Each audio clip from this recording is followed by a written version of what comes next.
Yo, it's your boy Reggie. Welcome back to my channel. And today I'm going to have a conversation about the Orlando Magic, specifically why I'm an Orlando Magic fan. People who know me know I'm a diehard Magic fan. And the question is, why would I be a Magic fan? I live in Baltimore.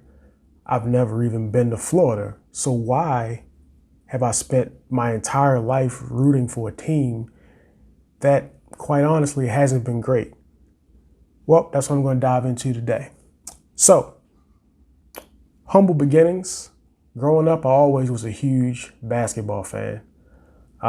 Basketball was always a sport that really connected with me. Living in Baltimore, we didn't have a basketball team.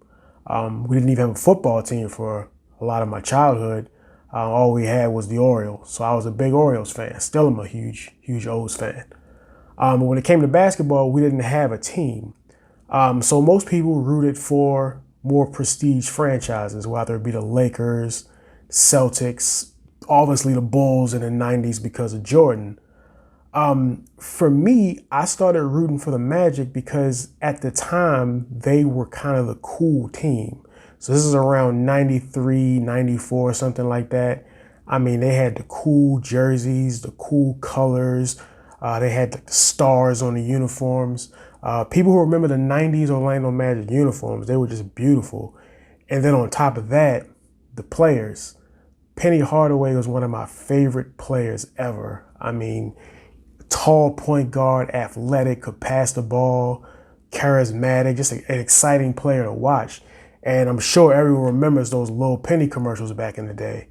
And then, of course, there was Shaq. Shaq is probably the most charismatic basketball player of our time. I mean, he was slamming the backboards was coming down when he would dunk, and just a dominant center. And so, I mean, he was a rapper. He's in movies. Like Shaq was that guy in the early 90s.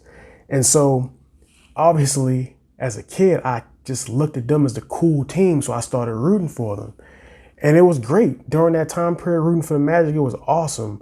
We're one of the few teams that can say that we sent Jordan home after he started winning.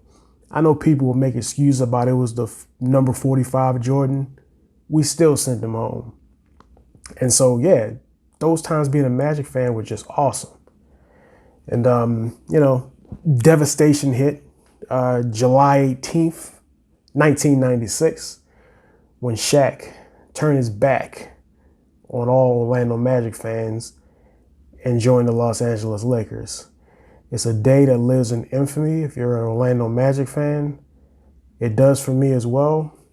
But what I will say, though, is that was the moment that I became a true Orlando Magic fan. Why do I say that? Because I started rooting for the Magic because they were the cool team to watch, and they were winning. You had Shaq, you had Penny, you had Dennis Scott, Nick Anderson. Like, we had a squad.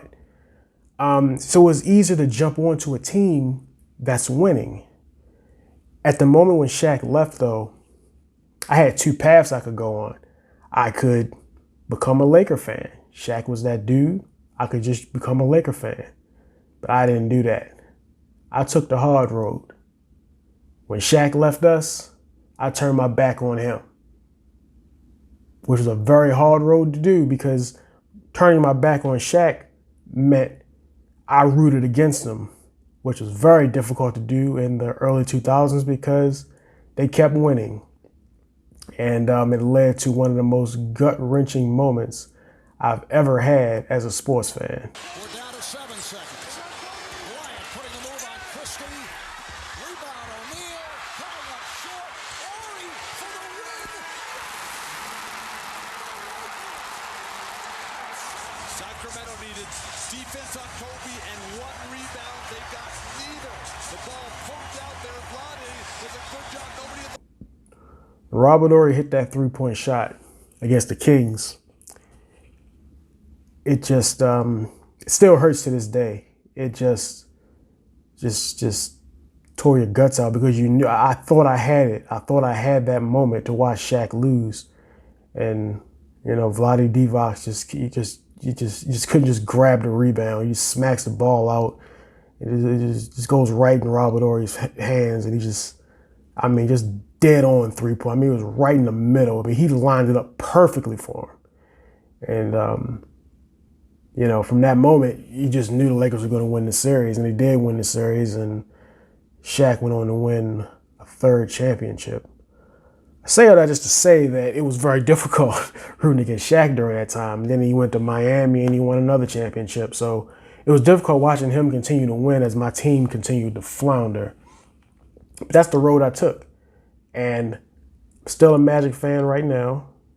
And it's been difficult. I mean, it's been a doormat franchise for over a decade. I mean, we did have some good years, obviously, like the Tracy McGrady years.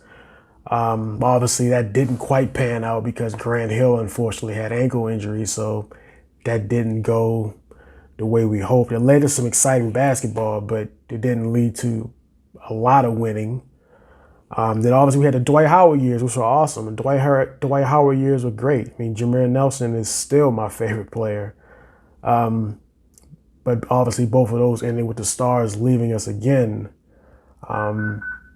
We've had just bad luck, bad lottery luck.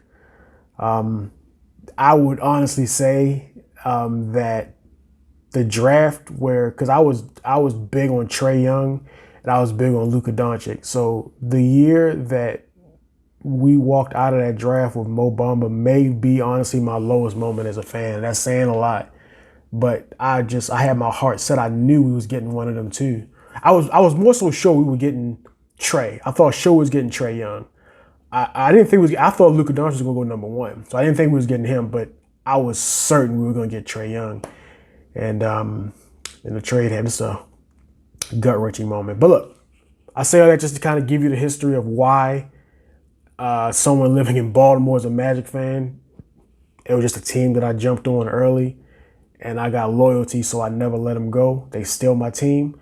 Just wanted to give that history because Magic is balling right now, and there's going to be more Magic content on my channel. Just wanted to give that update. Let's go Magic.